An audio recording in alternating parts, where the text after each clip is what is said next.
예.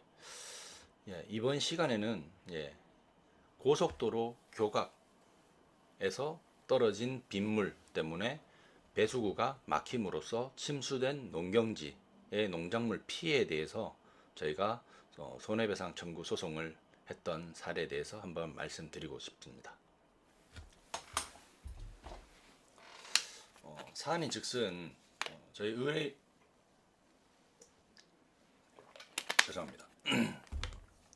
저희 의뢰인이 지방자치단체로부터 조명 허가를 받고서 고속도로 다리 바로 밑에 있는 밭에서 경작을 하고 있었습니다. 그런데 많지 않은 강수량에도 불구하고 다리 아래에 배수구가 역류를 하면서 물이 거꾸로 흐르면서 농작물 전체가 침수당하는 피해를 입었다면서 저를 찾아온 그런 사안이었습니다. 배수구가 역류하게 된 원인이 강수량에 따른 자연재해다라는 이제 고속도로를 관리하는 상대방의 주장이었죠. 그러니까 배수구 역류 원인이 강수량에 따른 자연재해다. 그러니까 본인들은 책임 없다는 주장을 했고요. 저희 의뢰인과 저는 이 배수구 그리고 고속도로 교각이 구조적인 결함을 가지고 있다. 그러니까 아주 뭐 크지 않은 강수량에도 불구하고 많지 않은 강수량에도 불구하고 배수구가 막혀서 역류를 한다라는 것은 구조적 결함이다. 그리고 평소 고속도로 교각에 대한 관리 소홀이 있었다라는 주장을 했고 입증을 해서 지방자치단체의 관리 의무 소홀 동안 인정을 받았습니다. 그래서 손해액 전체에 대한 손해배상 청구를 인정받았던 사건인데요.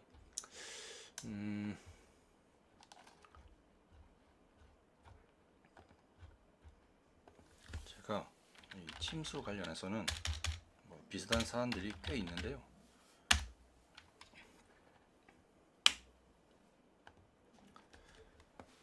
마찬가지로 지금 사안과 같은 사안이죠. 이제 폭우, 장마철 홍수 또는 많은 양의 저수지에 들어가 있는 그 물을 방류를 해야 되는 상황에서 댐 방류로 인한 수해 피해 손해배상이 가능한지라는 건데 지금 뭐 난리 났죠. 뭐 충청도 지방도 마찬가지고 피해 복구를 위한 인력이나 장비 지원이 전국에서 계속되고 있습니다. 우리 정부도 어떤 재난지원금이나 뭐 특별교부세 지원 등 가능한 지원 당연히 하겠는데 문제는 수해 규모가 워낙 크다 보니까 복구도 속도가 안 나고 또 이 장마가 계속되다 보니까 뭐 가축 피해라든지 이런 것들이 상당히 많죠. 그래서 만약에 이 댐 등 공작물 관리 부실로 인해서 피해가 발생했다든지 또 더 커졌다라는 것이 인정이 되면은 당연히 손해배상이 가능합니다. 지금 이제 몇 년 전 사건인데요. 그 당시 기준으로 200억이 넘는 재산 피해가 발생한 청주의 아파트 주민들, 지하 주차장 변전소가 물에 잠겼고 그로 인해서 단전 단수가 되면서 대피소 생활을 오랫동안 했습니다. 당시에 역류한 하수도가 지하 주차장으로 들이닥쳤고 그들이 이제 피해를 봤기 때문에 하수관 관리 주체인 지자체 청주시가 피해 보상을 해야 된다라고 주장을 했습니다.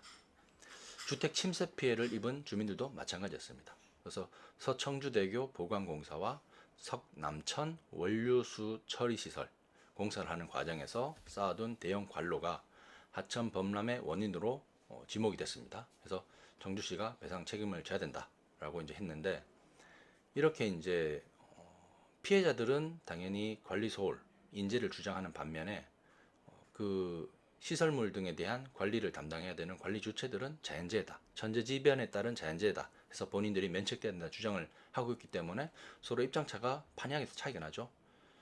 그래서 이런 경우는 법적 분쟁으로 이제 발생할 가능성이 많습니다. 그 당시에 이제 청주에 이어서 괴산 같은 경우에도 880억, 그러니까 80억 가량의 재산 피해가 발생한 지역인데 폭우 당시에 괴산댐 27개가 동시에 개방됐습니다. 그러니까 뭐 물을 가둬둘 한도가 이제 용량이 초과를 했기 때문에 한꺼번에 많은 물을 이제 방류를 했고 그 물이 쏟아지는 바람에 하류 지역의 주택과 농경지가 침수되는 피해를 당했다는 겁니다. 그래서 일부 피해 주민들이 괴산 수력 발전소가 평소에 장마를 대비한 수위 조절을 제대로 못한 게 아니냐. 그리고 갑자기 수문 전체를 개방했다. 그러면서 본인들의 어떤 농경지 침수라든지 하류 지역의 주택 침수 피해가 커졌다. 라고 하면서 피해 배상을 하지 않으면 소송까지 하겠다 했고, 발전소 쪽은 적정 수위를 그동안 유지하고 있었고 폭우 내리던 날은 대응 매뉴얼에 따라서 수문을 개방했다라는 대치를 하고 있는 상황인데, 이 수해가 발생했을 때는 공작물 관리 주체인 공사나 지자체 그리고 피해자들 간의 손해배상 논란이 얼마든지 발생할 수 있습니다.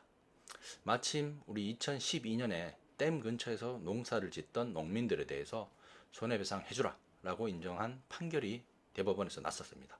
2007년에 태풍 나리가 대한민국을 상륙했고 댐의 물이 농지로 유입되면서 농작물 침수 피해가 발생한 사건이었는데요. 제가 맡았던 사건이랑 아주 흡사한 사건입니다.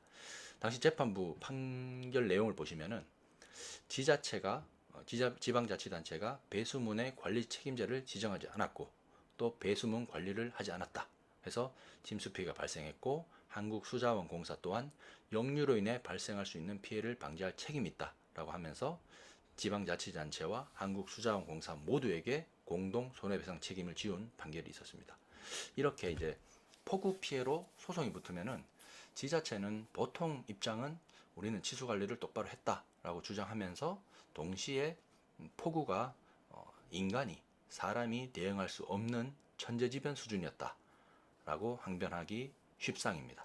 반면에 피해 주민들은 예측할 수 없는 어떤 비가 내린다고 하더라도 자연재해를 대비하는 시설물 관리가 부실했기 때문에 더 큰 피해가 발생했다라고 얼마든지 주장할 수 있죠.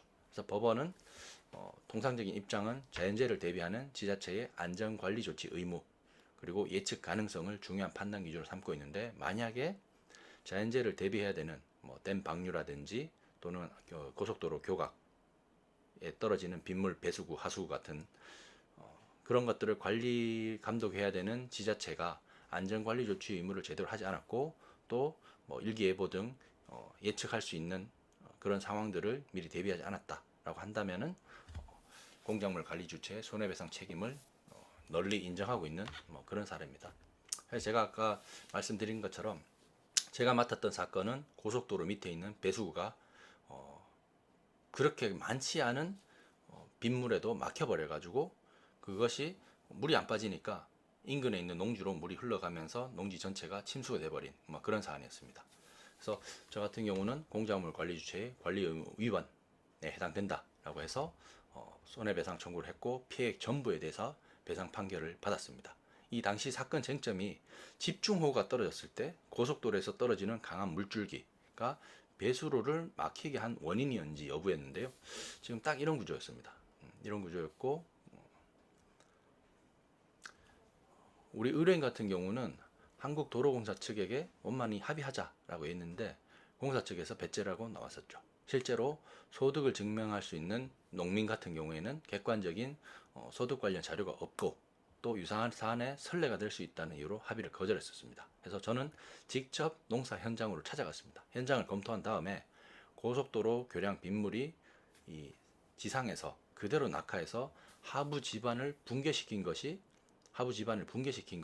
그러니까 배수구 주변에 어떤 흙 이런 것들이 무너져 버리면서 흙이 흘러갔고 배수구를 막아버린 거죠.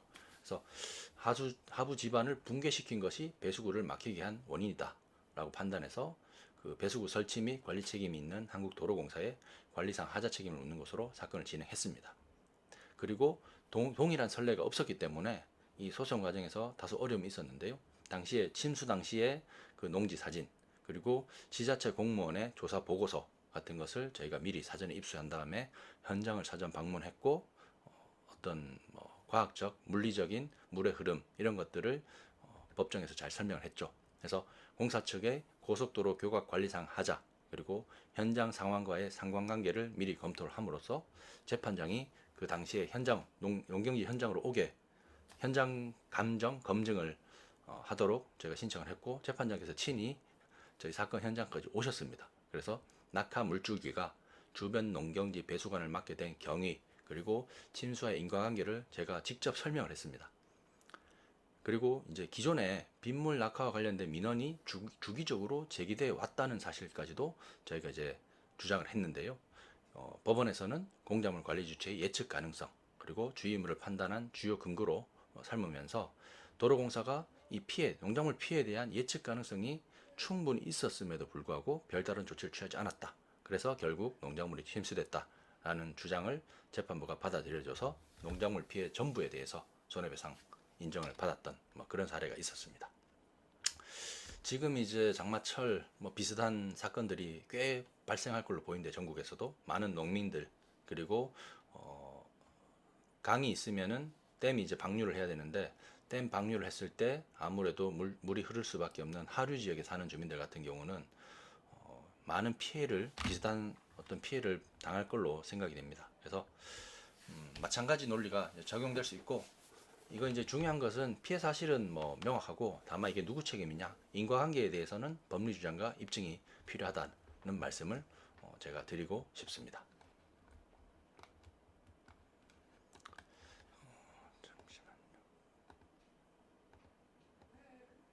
예, 지금 시청자 12분이 들어와 주셨는데 고맙습니다.